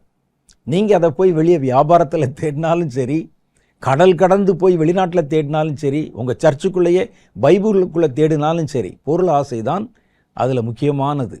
அப்போ அந்த பொருள் ஆசை என்கிறது பாவம் என்று வேதம் சொல்லுகிறது. இம்மைக்காக மாத்திரம் என்னை பின்பற்றுகிறவன் எல்லாரிலும் பரிதபிக்கப்படத்தக்கவனாய் இருப்பான். அப்படின்னா இம்மை அப்படின்னா இந்த உலகம், இந்த உலக காரியத்துக்கு மாத்திரம் இன்னைக்கு இந்த நவீன உபதேசங்கள் உலகத்தினுடைய மூலை முடுக்குகளில் எல்லாம் ஏராளமாக உண்டாயிருக்கிறத பார்க்குறோம். நீங்கள் பொருளை தேடுறதுக்கு வெளியே போக சொல்லி நீங்கள் வட்டிக்கு கொடுத்து வாங்குங்க, பிஸ்னஸில் போட்டு வாங்குங்கன்னு சொன்னா தான் நீங்கள் தப்பாக நினைப்பீங்க. பொருளை நீங்கள் பைபிளுக்குள்ளே தேடுங்க, சர்ச்சுக்குள்ளே தேடுங்க, ஆராதனையிலே தேடுங்க. நீங்கள் ஆஃபரிங் கொடுக்கறதுல பொருளாசையோடு ஆஃபரிங் கொடுங்க. அப்போ பைபிள் படித்தா பொருளாசையோடு படிக்கிறான், அபிஷேகத்தில் நிறைஞ்சா பொருளாசைக்காக நிறைகிறான், காணிக்கை கொடுத்தால் பொருளாசைக்காக கொடுக்கிறான். இது என்னது? கர்த்தர் சொன்னது ஒரு பொருள் அல்ல, பொருள் ஆசை பாவம். அப்போ இந்த பொருள் ஆசை என்ற பாவத்தை, பாழாக்குகிற அருவருப்பை பரிசுத்த ஸ்தலத்துக்குள்ளே வச்சிடறோம். பரிசுத்த ஸ்தலத்துக்குள் வந்துவிட்டது என்பதற்காக அந்த அருவருப்பு பரிசுத்தமாயிருப்பா? பாழாக்கும் அருவருப்பு ஆகாது. அப்போ இந்த பாவத்துக்குள்ள இன்னைக்கு உலகத்தில் ஏறத்தாழ ஒரு 80% ஊழியர்களும் ஊழியங்களும் சபைகளும் பொருளாசையை மையப்படுத்தி இயங்குவதை காண முடிகிறது. இது கர்த்தருக்கு அருவருப்பு. அதான் சொல்றாரு இந்த கொலோசியர்களின் நிருபம் 3வது அதிகாரம் 5வது வசனத்தில் பாருங்களேன். ஆகையால் விபச்சாரம், அசுத்தம், மோகம், துர்ரிச்சை, விக்கிரக ஆராதனையான பொருளாசை. மற்றதுக்கெல்லாம் ஒன்றும் சொல்லலை. இங்கே சொல்லும்போது சொல்கிறாங்க பொருளாசை என்பது விக்கிரக ஆராதனை. விக்கிரக ஆராதனையும் பொருளாசையும் சமம். பொருள் அல்ல, பொருள் ஆசை. இந்த பொருள் ஆசை எங்கேயும் அந்த ஆசை படி நீங்கள் இயங்கினால் அது தவறு. ஜெபம் பண்ணால் அதில் பொருளை தேடுகிறோம், ஊழியம் செஞ்சால் அதில் பொருளை தேடுகிறோம், காணிக்கை கொடுத்தால் பொருளாசைக்காக கொடுக்கிறோம், ஆராதனை செய்தால் பொருளாசைக்காக, பைபிள் படித்தா அதில் இருந்து நாம் எப்படி பணக்காரராவது என்கிற ஆசையோடு பைபிள் படிக்கிறோம். அப்போ இந்த பொருள் ஆசையோடு செய்கிற எல்லாமே விக்கிரக ஆராதனை. அது சபைக்குள்ளான செய்கிறோம். சபைக்குள்ளே செஞ்சாலும் விக்கிரக ஆராதனை தான். பாழாக்கும் அருவருப்பு என்ற விக்கிரகம் பரிசுத்த ஸ்தலத்துக்குள்ளே நிற்கும். அப்படி பார்க்கும் பொழுது நீங்கள் அங்கே நிற்காதீங்க, ஓடிருங்கன்னு வசனம் சொல்லுது. அப்போ இதெல்லாம் விக்கிரக ஆராதனை. 3வது விக்கிரக ஆராதனை முரட்டாட்டம் பண்ணுதல். விக்கிரக ஆராதனை இதெல்லாம் தேசத்தில் இருக்கிற நான் சொல்லலை, தேவனுடைய ஜனங்களுக்குள்ளே இருக்கிறதை சொல்லுகிறேன். அதுதான் உக்கிரத்துக்கு மூல காரணம். முரட்டாட்டம் பண்ணுவது விக்கிரக ஆராதனை. 1 சாமுவேல் புஸ்தகம் 15வது அதிகாரம் 21 வசனம் உங்களுக்கு எல்லாருக்கும் மனப்பாடமாக தெரியும். இரண்டகம் பண்ணுதல் பில்லி சூனிய பாவத்திற்கும், முரட்டாட்டம் அவபக்திக்கும், விக்கிரக ஆராதனைக்கும் சரியா இருக்கிறது. முரட்டாட்டம் பண்ணுறதுங்கிறது பக்தி இல்லாத தன்மைக்கும், அடுத்து விக்கிரக ஆராதனைக்கும் சமமாக இருக்கிறது. இப்போ சமீபத்தில் நீங்கள் பார்த்துருக்கிறீங்களா? நான் எந்த சபைகளையும் குறை சொல்ல விரும்பலை. பல சபைகளில் இப்போ சமீப காலங்களில் உள்ளுக்குள்ள சண்டை, கலவரம், கலாட்டா, ஒருவரை ஒருவர் அடித்து கொள்வது. அது விசுவாசிகள் இருந்தால் கூட பரவாயில்ல, எலெக்ஷன் என்ற பேரில் வச்சு உள்ளே இருக்கக்கூடிய கமிட்டியில் சண்டை நடக்கிறத பார்த்துருக்குறோம். அது கூட பரவாயில்ல. ஊழியம் செய்கிற, சபை நடத்துகிற சபை போதகர்கள் அவங்க கூடின ஒரு பெரிய கான்ஃபரன்ஸில் அடிதடி ரகளை உண்டாகி போலீஸ் உள்ளே வந்து அந்த கூட்டத்தை நிறுத்த சொல்லி இதெல்லாம் நம்ம பார்க்குறோம். இன்னும் பல இடங்களில் இந்த சபையில் அடுத்து யார் அந்த இடத்துக்கு வருவது என்று சொல்லி ஒரு பெரிய கலவரம் வந்து அங்கேயும் போலீஸெல்லாம் உள்ளே வந்து சபையை பூட்டி அதற்கு பிறகு அவர்களை கூப்பிட்டு அவர்கள் வெளியில் இருக்கிறவங்க நீதி வழங்கினதை பார்க்குறோம். இது மாதிரி சின்னதும் பெரிதுமா இன்னைக்கு கிறிஸ்தவர்கள் சண்டை போட கற்றுக்கொண்டிருக்கிறார்கள். கிறிஸ்தவ ஊழியர்கள் அங்கே போய் எங்கள் பாஸ்டர் பார்த்தீங்கன்னா அங்கே ஒரு பெரிய நாற்காலி எடுத்து அடிச்சுக்கிட்டு இருக்கிறாரு, இன்னொரு பாஸ்டர் அவரை எதிர்த்து சண்டை போடுறாரு. இதெல்லாம் நம்ம யூடியூப்பில் பார்க்குறோம். நாளைக்கு அடுத்த வாரம் ஞாயிற்றுக்கிழமையில் இவர் இங்கே பிரசங்கம் பண்ணுவார். என்ன பிரசங்கம் பண்ணுவார்? தான் செய்ததை நியாயப்படுத்துவார், தான் செய்ததற்கு ஒரு சப்பக்கட்டு கட்டுவார். வேதம் சொல்லுவது முரட்டாட்டம் பண்ணுவது. முரட்டாட்டம் பண்ணி உள்ளுக்குள்ள கலவரங்களை தூண்டி தங்களுடைய புயபல பராக்கிரமத்தை காண்பித்து கர்த்தருடைய சபையை தீட்டுப்படுத்துகிறாங்க பாருங்க. அதுக்கு பேர் விக்கிரக ஆராதனைன்னு சொல்லுது, முரட்டாட்டம். இன்னைக்கு முரட்டாட்ட கிறிஸ்தவர்கள் வெளி உலகத்தோடு தான் ரொம்ப சண்டை போட மாட்டாங்க, அங்கே அமைதியாக இருந்துருவாங்க. வெளியே வேற ஏதாவது ஒரு மத தீவிரவாதியோ யாரோ வந்து சர்ச்சுக்குள்ளே வந்தால் அப்படியே ஸ்டேவான் மாதிரி நிற்பாங்க. ஆனால் உள்ளுக்குள்ளே நீங்கள் விட்டீங்கன்னா எலெக்ஷன் என்ற பேரில், ஸ்தானம் என்ற பேரில், காணிக்கை என்ற பேரில், அங்கீகாரம் என்ற பேரில், பல பெயர்களிலே உள்ளுக்குள்ளே அடிதடி சண்டை. இப்போ சமீபத்திலே எத்தனை யூடியூப்பில் பார்த்தோம். நம்ம இதை எடுத்து பப்ளிஷ் பண்ணுறதுக்கும் ஆள் இருக்குது வெளியே. அப்போ இந்த முரட்டாட்டம் என்கிற இந்த கலாச்சாரத்தை கர்த்தர் விக்கிரக ஆராதனை என்று சொல்லுகிறார். ஒரு கருத்து வேறுபாடுகள் வரும், அதில் அவங்க பேசிக்கிறவாங்க. நீ சொன்ன இந்த உபதேசம் தப்பியா, நீ சொன்னது இப்படின்னு சொல்லி கருத்து மோதல் வரும். அது வேற, அது பவுல் காலத்திலே வந்திருக்குது. ஆனால் அதை சொல்லலை. இங்கே வருது முரட்டாட்டம் பண்ணுவது, இரத்தம் சிந்த வைப்பது. ஒரு குறிப்பிட்ட ஒரு சபை ஆராதனையில் சில வருஷங்களுக்கு முன்னால் நீங்கள் பார்த்துருப்பீங்க, ஒரு ஆயர் அங்கே ஆராதனை நடத்தி கொண்டிருக்கிறார். அப்போ இந்த ஆயருடைய நியமனம் செல்லாது என்று சொல்லி தலைமையகத்திலிருந்து வேற ஒரு ஆயரை அங்கே உள்ளே போட்டிருக்காங்க. இவர் ஆராதனை நடத்தி கொண்டிருக்கும் போது அந்த ஆயர் ஒரு 4-5 பேரோட உள்ளே நுழைகிறார். நுழைஞ்சு நேராக ஆல்டர் மேலே ஏறி சபையார் அங்கே வந்து தேவனை துதித்து அப்படியே பாடிட்டு இருக்கிறாங்க. மேலே ஏறி இவருடைய அங்கியை பிடிச்சி இவரை இழுத்து, அதில் ஒரு 4-5 படி இருக்க, படியிலேருந்து கீழே தள்ளி விட்டு கழுத்தை பிடிச்சி அவரை வெளியே நகர்த்தி கொண்டே வந்து வாசல் வரைக்கும் கொண்டு தள்ளி விடுறாங்க. இதை நான் பார்த்து என்னுடைய மனம் பதைக்க ஆரம்பிச்சுது. சண்டையெல்லாம் வர்றது பார்த்துருக்குறோம். நான் கல்லூரியில் படித்த காலத்தில் பல சண்டைகளை நேருக்கு நேராக பார்த்துருக்கிறேன். சிந்தப்பட்ட இரத்தத்தில் நான் அதில் நடந்து போயிருக்கிறேன். ஆனால் இதை பார்க்கும்போது ஆச்சரியமாக இருந்தது. ஏன்னா அந்நியர்கள் சண்டை போடுவாங்க, அங்கே வந்து கலாட்டாவில் சண்டை நடக்கும், அதெல்லாம் நம்ம எவ்வளோ பார்த்துருக்குறோம். ஆனால் இது தேவனுடைய ஆலயம், தேவனுடைய பிரசன்னம் இருக்கிற இடத்துல சண்டை போடணும்னா அதுக்கு உங்களுக்கு வந்து வெளியே இடம் இல்லையா? அங்கே உள்ள அந்த ஆல்டரில், இப்போ கர்த்தர் அங்கே ஆல்டரில் இருக்க மாட்டாரா? அந்த இடத்துல இப்படிப்பட்ட ஒரு அருவருப்பை அரங்கேற்றுகிறார்கள். விசுவாசிகளுடைய நிலை ரொம்ப பரிதாபம். அவங்க எதுவும் பார்க்காத மாதிரி எல்லாரும் இந்த பக்கம் பெண்கள் முக்காடு போட்டுக்கொண்டு, ஆண்கள் தலையை குனிந்து கொண்டு அந்த பாட்டை விடாமல் பாடுறாங்க. அந்த பாட்டை அப்படியே பாடிட்டே இருக்காங்க. பாட்டு பின்னணியில் சண்டை நடக்குது, வெளியே கொண்டாந்து தள்ளுறாங்க. முரட்டாட்டம் என்பது விக்கிரக ஆராதனை என்று கர்த்தருடைய வேதம் சொல்லுகிறது. அடுத்து யார் மேலே கர்த்தருடைய உக்கிர கோபம் வரும் அப்படின்னா, கர்த்தர் சுத்திகரித்தாலும் சுத்தமாகாதவங்க இருக்கிறாங்க. கர்த்தர் எவ்வளவுதான் கழுவினாலும் திரும்ப திரும்ப திரும்ப அவர்கள் சுத்தமாகாமல் பழைய பாவத்துக்கே திரும்புகிறவர்கள். அந்த குறிப்பிட்ட அளவுக்கு மேலே கர்த்தருடைய உக்கிரம் அவர்கள் மேலே வெடிக்க ஆரம்பிச்சிடும். எசேக்கியேல் தீர்க்கதரிசியின் புஸ்தகம் 24வது அதிகாரம் 13வது வசனம் அப்படி சொல்லுகிறது. உன் அசுத்தத்தோடே முறைகேடும் இருக்கிறது, நான் உன்னை சுத்திகரித்தும் நீ சுத்தமாகாதபடியினால் இனி என் உக்கிரம் உன்னில் ஆறி தீருமட்டும் உன் அசுத்தம் நீங்கி சுத்திகரிக்கப்பட மாட்டாய்.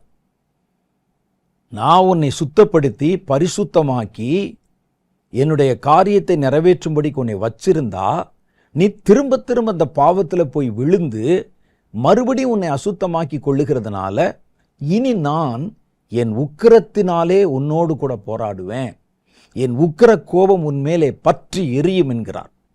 அப்போ சபையும் சரி, ஊழியங்களும் சரி, ஊழியர்களும் சரி, கழுவப்பட்டு மறுபடியும் தாங்கள் வைத்திருந்த அந்த பாவத்தை விட்டு வெளியே வராமல், வெளி தோற்றத்தில் ஜெபம் பண்ணுற மாதிரி, அழுகிற மாதிரி, உபவாசம் பண்ணுற மாதிரி மாய்மாலமாக நடித்து அதே பாவத்தில் திரும்ப திரும்ப இருக்கிறதுனால கர்த்தருடைய கோபம் சபையின் மேலே மாத்திரம் இல்லை, தேசத்தின் மேலும் வருகிறது என்று கர்த்தர் சொல்லுகிறார்.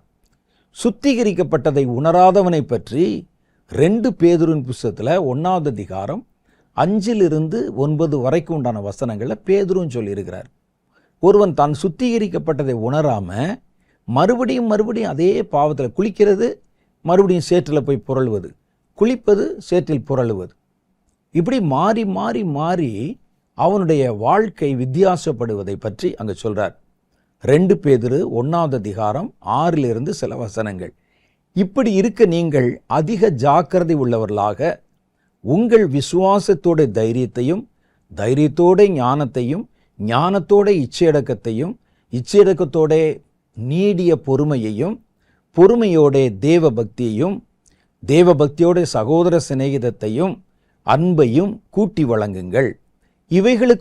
இவைகள் உங்களுக்கு உண்டாகி இருந்து பெருகினால் உங்களை நம்முடைய கர்த்தராகிய இயேசு கிறிஸ்துவை அறிகிற அறிவிலே வீணரும் கனியற்றவர்களுமாக இருக்க ஒட்டாது. இவைகள் இல்லாதவன் எவனோ அவன் முன் செய்த பாவங்கள் அற தான் சுத்திகரிக்கப்பட்டதை மறந்து கண் சொருகி போன குருடனாயிருக்கிறான்.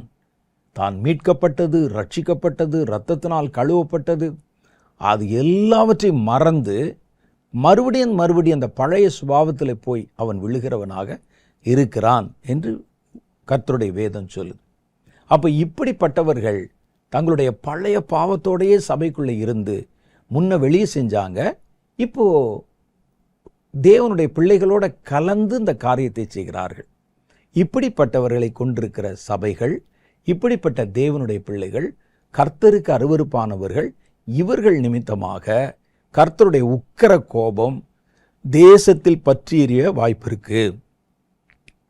அடுத்த காரியத்தை பாருங்களேன். ஊழியர்களை நிந்திப்பதால் வருகிறது. ஊழியர்களை, கர்த்தர் ஏற்படுத்தின ஊழியர்களை நிந்திப்பதால் வருகிறது. 2 நாளாகமத்தின் புஸ்தகம் 36வது அதிகாரம் 15 சொல்லுது, அவர்களுடைய பிதாக்களின் தேவனாகிய கர்த்தர் தமது ஜனத்தையும் தமது வாசஸ்தலத்தையும் காப்பதற்காக இரக்கமுள்ளவராயிருந்தபடியினால் அவர்களிடத்தில் தம்முடைய ஸ்தானாதிபதிகளை ஏற்கனவே அனுப்பினார். ஆனாலும் அவர்கள் தேவனுடைய ஸ்தானாதிபதிகளை பரியாசம் பண்ணி அவருடைய வார்த்தைகளை அசட்டை செய்து அவருடைய தீர்க்கதரிசிகளை நிந்தித்தபடியால் கர்த்தருடைய உக்கிரம் அவருடைய ஜனத்தின் மேல் மூண்டது, சகாயம் இல்லாமல் போயிற்று. அவங்களுக்கு வேற ஜாமீன் கீமீன் சகாயமே இல்லை. யார் மேலே? கர்த்தர் எழுப்பி அனுப்பின, உங்களுக்கு கர்த்தருடைய வார்த்தையை சொல்ல, கர்த்தருடைய சத்தியத்தை உபதேசத்தை சொல்ல, தீர்க்க தரிசன வார்த்தையை சொல்ல கர்த்தர் மனிதர்களை எழுப்புகிறார், அனுப்புகிறார். நம்ம சகட்டுமே நீங்கள் உட்கார்ந்துட்டு இவன் தப்பு அவன் தப்பு அப்படின்னு சொல்லி பரியாசம் பண்ணி, வேதத்தில் சொல்லுது கடைசி காலத்தில் பரியாசக்காரர்கள் முந்தி எழும்பி பரியாசம் பண்ணுவாங்க. கடைசி காலத்தின் அடையாளத்தில் ஒன்று.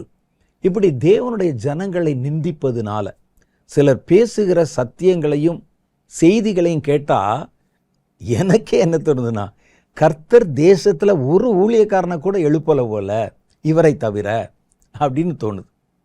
ஏன்னா அவர் சொன்னால், அவரா அந்த ஊழியக்காரரா, அவர் செஞ்சது தப்பு, அவர் நேற்று பேசினார் அந்த வார்த்தை தப்பு, அது கள்ள ஊழியம், இவர் கள்ள ஊழியம், இவர் நல்லவர் இல்லை, இவர் பொல்லாதவர், இவர் கடன் வாங்கினார், இவர் இதை கட்டலை, அது இப்படியே பேசிக்கொண்டே இருக்கும்போது நமக்கு என்ன சந்தேகம் வருதுன்னா, கர்த்தர் நல்ல ஊழியக்காரரை எழுப்பவே இல்லையா? அல்லது கர்த்தருக்கு தான் எழுப்பின ஊழியக்காரரை நிர்வாகம் பண்ணுவதற்கு போதுமான அளவுக்கு நிர்வாக அனுபவம் இல்லையா அவருக்கு? என்ன சொல்ல வர்றீங்க? கர்த்தர் எழுப்பின எல்லா ஊழியக்காரனும் தப்பா? பேசுவதே அதுதான். வேற கர்த்தரை பற்றி பேசுவதற்கு உங்களுக்கு ஒன்றுமே இல்லை. சில ஊழியக்காரர்களுடைய செய்திகளை நீங்கள் எடுத்தாலே குறை சொல்லுவது மாத்திரம்தான் இருக்கிறது. சில வருடங்களுக்கு முன்னால் ஒரு ஊழியக்காரர் அப்படி தான், கர்த்தர் எனக்கு குறை சொல்லுகிற ஊழியத்தை கொடுத்துருக்கிறார், எல்லாரையும் கண்காணித்து குறை சொல்லிக்கிட்டே இருன்னு. நானும் பைபிளை தேடி தேடி பார்க்குறேன், அப்படி ஒரு ஊழியம் இருக்கிறதாகவே எங்கும் சொல்லப்படவில்லை. தவறுகள் சில நேரத்தில் வரும்போது சுட்டி காட்டலாம். சிலர் அவங்க கர்த்தரால் எழுப்பப்பட்டவர்கள் இல்லை, சிலர் உள்ளே பக்க வழியாய் நுழைந்த சிலர் தேவனுடைய வார்த்தையை புரட்டி பேசுவாங்க. அவர்களை தைரியமாக கண்டித்து அடையாளம் காட்டலாம், தப்பு இல்லை. உடனே நம்ம கேட்டால் எங்கே வருவார்கள் என்றால், வேதத்தில் பவுல் சொல்லலையா, இமனே அலெக்சாந்தர் என்பவர் சொல்லலையா அப்படின்னு சொல்லுவாங்க. பவுல் சிலருடைய தப்பிதங்களை ஜனங்களுக்கு சுட்டி காட்டி இருந்தாலும் அவர் பேசினதில் எழுதினதில் எத்தனை பெர்சன்டேஜ் அதை செஞ்சுருக்காருன்னு பாருங்கள். நீங்கள் எவ்வளோ பெர்சன்டேஜ் செஞ்சுருக்கிறாரு? அவருடைய நிருபம் முழுசுலுமே இதைத்தான் சொல்லியிருக்கிறாரா? இல்லை. அவர் மேலான காரியங்கள், சபைக்குரிய சத்தியம் எல்லாம் பேசி பக்க வழியிலே நுழைந்த சிலரை அடையாளம் காட்டியிருக்கிறார். அதே நேரத்தில் நல்ல ஊழியக்காரர்களை எவ்வளோ பேர் அடையாளம் காமிச்சிருக்கிறார்? நீங்கள் யாரையாவது ஒரு ஆளை அடையாளம் காமிச்சிருக்கீங்களா? நல்ல ஊழியர்களை, அவன் என் ஊழியத்தில் என் கூட இருந்தவன், அவன் நல்லவன், உத்தமன், அவர் தீமோத்தேயுவை சொல்கிறாரு, தீகிக்குவை சொல்கிறாரு, பர்னபாவை சொல்லுகிறாரு, எவ்வளோ பேரை சொல்கிறாரு. அப்போ இது வேண்டுமென்றே மற்றவருடைய கவனத்தை நம்ம மேலே திருப்பி மற்றவர்களை மட்டப்படுத்துவதன் மூலம் நம்மை உயர்த்தி கொள்ளுகிற முயற்சி. இதனால் நம்ம யாரை குற்றம் சாட்டுகிறோம் என்றால், அறியாமல் பக்க வழியிலே நுழைஞ்சவங்களை சொன்னீங்கன்னா ஒன்றும் இல்லை, ஆனால் அறியாமல் தேவனுடைய ஊழியக்காரர்களையும் நீங்கள் நிந்தித்தால் அவர்களை எழுப்பி, அவர்களை அனுப்பி, அவர்களை பராமரித்து, அவர்களை பாதுகாக்கிற கர்த்தரை குறை சொன்ன மாதிரி ஆயிரும். அதனால் நம்ம என்ன செய்யணும், அந்த மாதிரியான காரியங்களில் முழுவதுமாக உங்களை ஈடுபடுத்தி கொள்ளாதபடிக்கு கவனமாக இருக்கணும். ஆனால் இப்போ உள்ள கலாச்சாரத்தில் இது கிடையவே கிடையாது. இப்படி சில குறைகளை சொல்லி ஒவ்வொருவரை பற்றியும் ஒரு ஃபோட்டோ போட்டுருவாங்க, அப்போ தான் ஜனங்களுடைய வியூஸ் கிடைக்கும். போட்டு பேசுகிறவர்கள் எங்கேயாவது நல்ல செய்தி சொல்லியிருக்காங்கன்னான்னு அந்த யூடியூப்பில் அவர்களுடைய பக்கங்களில் போய் தேடினா ஒரு செய்தியில் கூட அவர்கள் கர்த்தருடைய வார்த்தையோ உபதேசத்தையோ சொன்னதில்லை. அவர்கள் தப்பாக பேசுகிறான், இவன் தப்பாக பேசுகிறான், நீ சரியாக பேசியா? அப்போ இதெல்லாம் கர்த்தருடைய பார்வையிலே அருவருப்பானதாக இருக்கிறது. மிகப்பெரிய ஊழியக்காரர், நான் பல தடவை சொல்லியிருக்கிறேன், டிஎல் மூடி, அவருடைய பிரசங்கத்தை கேட்கறதுக்கு ராணி முதற்கொண்டு, இங்கிலாந்து தேசத்தின் ராணி முதற்கொண்டு வந்து காத்திருப்பாங்க. கூட்டம் கட்டுக்கடங்காமல் இருக்கும். அவர் ஒரு சின்ன பின்புலத்திலிருந்து வந்தவர், ஊழியக்காரர். அவர் ஆங்கிலேயர் தான், ஆனால் இலக்கண சுத்தமாக இங்கிலீஷ் பேச தெரியாதவருக்கு. நம்ம ஊர்லேயே தமிழ் பேசுகிறவங்களே எவ்வளோ பேர் தப்பாக பேசுவாங்க. இது மாதிரி ரொம்ப ரிமோட் பிளேஸ்லேருந்து வந்தவர் இலக்கண பிழையோடு பேசுவார். ஒரு முறை அவருடைய கூட்டம் லண்டன் மாநகரத்தில் நடந்து கொண்டிருக்கிறது. அந்த ஆலயம் முழுசும் உட்கார்றதுக்கு இடம் இல்லை, அவ்வளோ கூட்டம். முன் வரிசையிலே நல்ல கனவான்கள் உட்கார்ந்துருக்கிறாங்க, பெரிய பெரிய ஆட்க. அதிலே ஒரு ஆங்கில புலமை வாய்ந்த ஒரு பேராசிரியர், ஆக்ஸ்ஃபோர்ட் மாதிரி ஒரு பெரிய யூனிவர்சிட்டியில் வேலை செய்கிறவர், அவர் வந்து உட்கார்ந்துருக்கிறார். செய்தியை கேட்குறாங்க, செய்தி ஆவியில் நிறைஞ்சு பேசுகிறாரு. ஜனங்கள் அப்படியே பாவ உணர்வு அடைகிறார்கள். இவர் கவனிச்சுக்கிட்டே இருந்தார். முடித்த உடனே வந்து நேராக மேடைக்கு வந்தார். மூடி, உங்கள் பிரசங்கம் ரொம்ப நல்லா இருந்தது, ஆனால் நீங்கள் உங்களுடைய இங்கிலீஷை பற்றி கவனமாக இருக்கணும். உங்களுடைய ஆங்கிலத்தில் நிறைய குறை இருக்கிறது. இந்தந்த இடத்துல இந்தந்த காரியங்களை இப்படி தப்பாக பேசுனீங்க, இது இப்படி சரியாக பேசணும் அப்படின்னு ஒரு கிளாஸ் நடத்த ஆரம்பிச்சிட்டார். மூடி சொன்னார், ஐயா, நல்ல ஆங்கிலம் தெரிந்த நீங்கள் எல்லாம் சும்மா இருந்ததுனால தான் ஆங்கிலம் சரிவர பேச தெரியாத என்னை கர்த்தர் பேச வச்சிருக்கிறார்னு சொன்னார். நான் இப்போ என்ன சொல்கிறோம், நான் பேசுகிற தப்பு குறை உள்ளது, அந்த ஊழியக்காரர் பேசுறது குறை உள்ளது, குறை சொல்ல தெரியுதுல்ல, நீ சரியாக சொல்லுவேன். அந்த குறையை சொல்கிறத விட நீங்கள் இது சரின்னு சொல்லுங்கள், சரியான உபதேசத்தை நீ பேசு. அப்போ இது வேதம் சொல்லுகிறது, தேவன் அனுப்பின ஊழியர்களை, தேவன் எழுப்பின ஊழியர்களை அவங்க மேலே கை வச்சிரும்போது அது கர்த்தருக்கு எரிச்சலையும் கோபத்தை உண்டாக்குகிறது. உடனே இந்த மாதிரி ஊழியக்காரில் சொன்னால் கர்த்தர் அடிச்சிருவார்னு சொல்லி சபிக்கிறாங்கன்னு சொல்லாதீங்க. நான் சொல்லுவது பக்க வழியிலே நுழைந்தவர் பல பேர் இருக்கிறாங்க. அவங்கள நம்மளும் தான் சொல்கிறோம், தப்புன்னு சொல்கிறோம். ஆனால் இதையே நம்ம தொழிலாக வைத்து எல்லாரையும் நம்ம நியாயம் தீர்க்க ஆரம்பிக்கும்போது தேவனால் எழுப்பப்பட்ட அனுப்பப்பட்ட மெய்யான ஊழியக்காரர்களை நீங்கள் பாதித்து விட்டால் அது தேவனுடைய கோபாக்கினைக்கு காரணமாகிறோம். வசனம் சொல்லுது பாருங்க, ஆனாலும் அவர்கள் 2 நாளாகமம் 36வது அதிகாரம் 16வது வசனம், ஆனாலும் அவர்கள் தேவனுடைய ஸ்தானாபதிகளை பரியாசம் பண்ணி, கேலி பண்ணி, பாரு தீர்க்க தரிசனம் சொல்கிறத பாரு, அந்த ஆசாரியர் மணி ஆட்டுறதை பாரு, அந்த தூப கலசத்தை ஏந்துறதை பாரு, கிண்டல் கேலி பண்ணி அவருடைய வார்த்தைகளை அசட்டை செய்து அவருடைய தீர்க்கதரிசிகளை நிந்தித்தபடியால் கர்த்தருடைய உக்கிரம் அவருடைய ஜனத்தின் மேல் மூண்டது. சகாயமே இல்லாமல், சகாயம் இல்லாமன்னா சந்தர்ப்பமே இல்லாமல், தப்பிக்கிறதுக்கு ஒரு சின்ன வழி கூட இல்லாமல் அவர்களுக்கு போயிடுச்சு. தப்பிக்கவே முடியாத மாதிரி ஆயிடுச்சு. இதெல்லாம் கர்த்தருடைய வேதம் சொல்லு. கர்த்தருடைய உக்கிரம் பெருகினால் எவ்வளோ பெரிய பயங்கரங்கள் உண்டாகிறது பாருங்கள். கர்த்தருடைய உக்கிரம் உண்டாக காரணம் சங்கீதத்தில் நம்ம அடிக்கடி படித்த ஒரு வார்த்தை, 2வது அதிகாரம் 1-5 வரைக்கும் இருக்குது. ஜாதிகள் கொந்தளித்து ஜனங்கள் விருதா காரியத்தை சிந்திப்பானேன். இதை மாத்திரம் எடுத்துக்கங்க. ஜாதிகள் கொந்தளிக்கிறது, எப்போ பார்த்தாலும் கொந்தளிப்பு. சர்ச்சுக்குள்ள, சபைக்குள்ள விருதா காரியங்களை சிந்திப்பது. மேலான காரியம் எதுவோ அதை விட்டு விட்டு இவங்க தேவையில்லாத காரியங்களை பேசி நேரத்தை வேஸ்ட் பண்ணி விருதா காரியங்களை சிந்திப்பது, இது குமாரனுடைய கோபத்திற்கு காரணமாக அமைந்து விடுகிறது என்று வேதம் சொல்லுது. கர்த்தருடைய உக்கிரத்தின் விளைவினால் என்ன நடக்கும் என்பதையும் வேதம் நமக்கு சொல்லாமல் இல்லை. கர்த்தருடைய கோபம் சொல்லி, கோபம் தான் என்னங்க செய்வார்?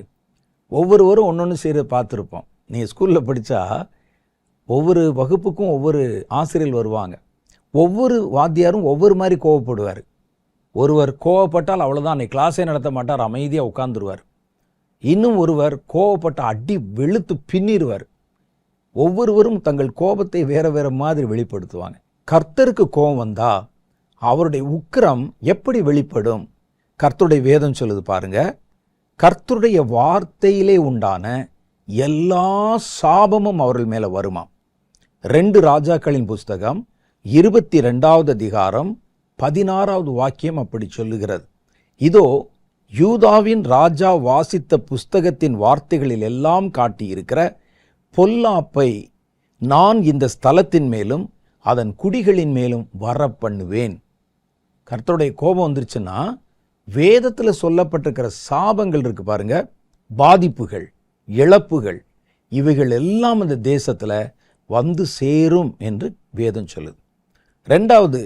2 ராஜாக்களின் புஸ்தகம் 22:19 சொல்றாங்க, ஜனங்கள் பாழும் சாபமும் ஆவார்கள்.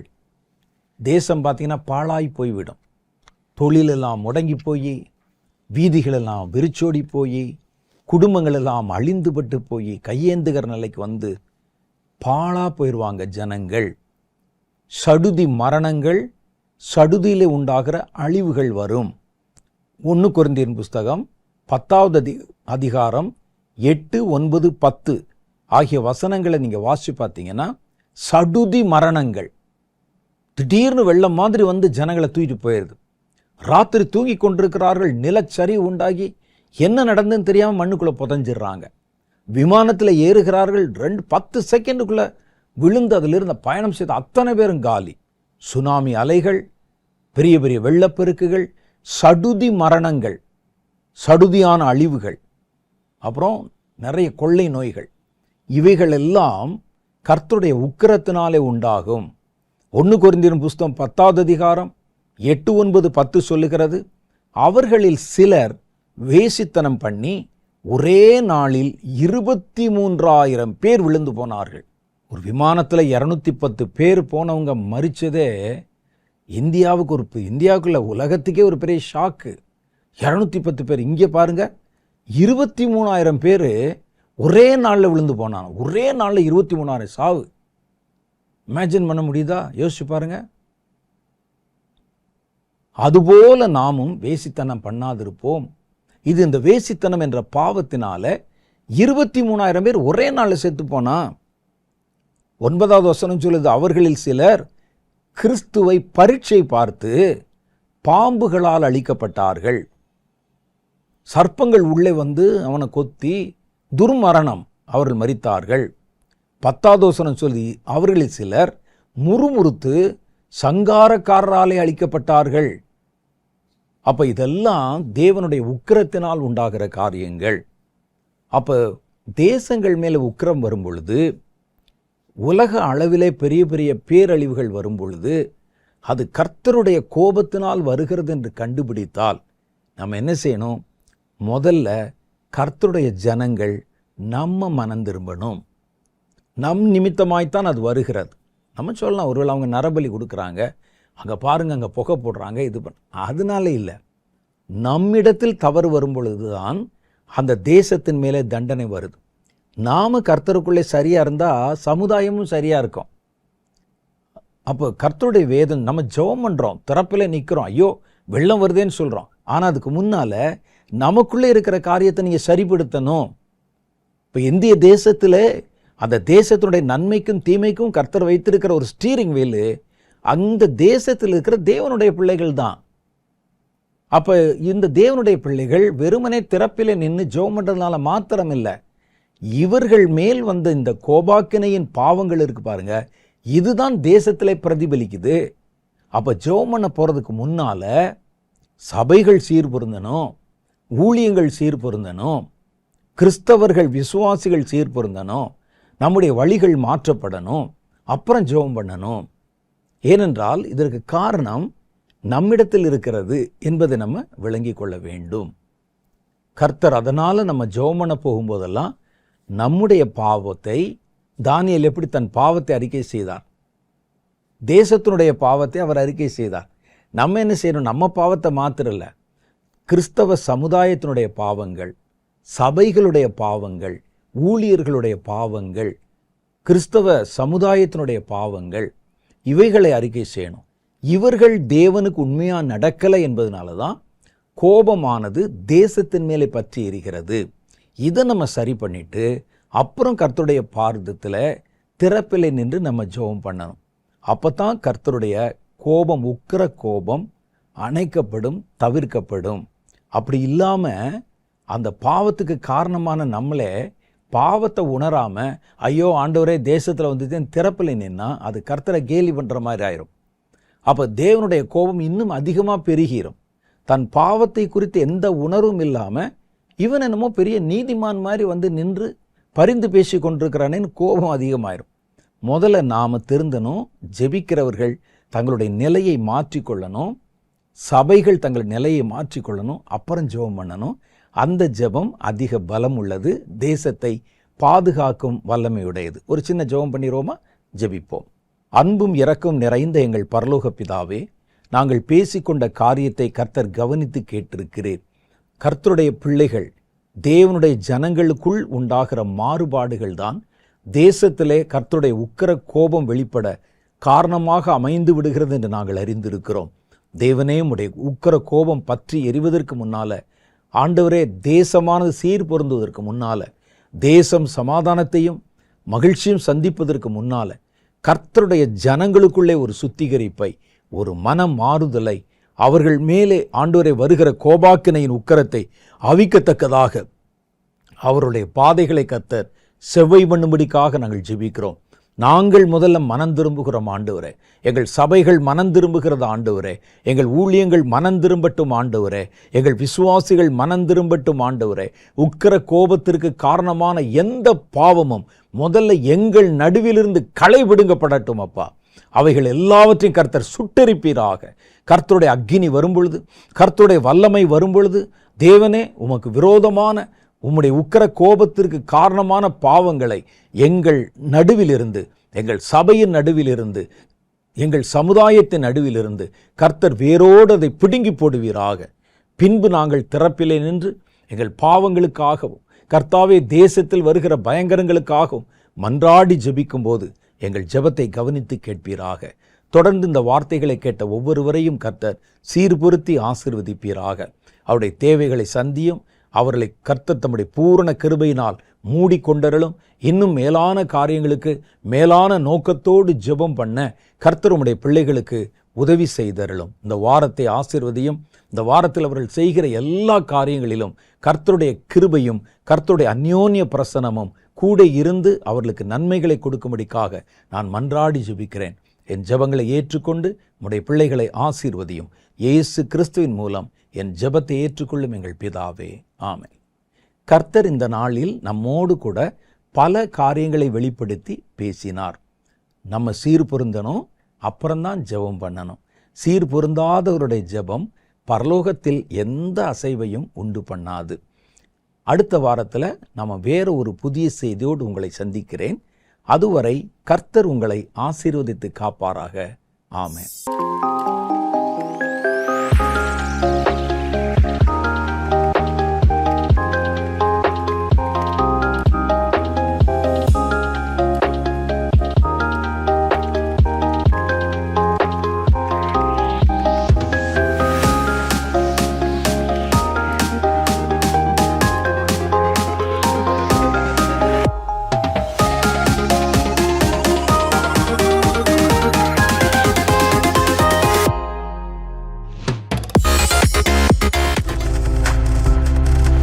நீங்கள் பார்த்து கொண்டிருப்பது உங்கள் ஜாய் டிவி. உங்கள் துக்கம் சந்தோஷமாய் மாறும்.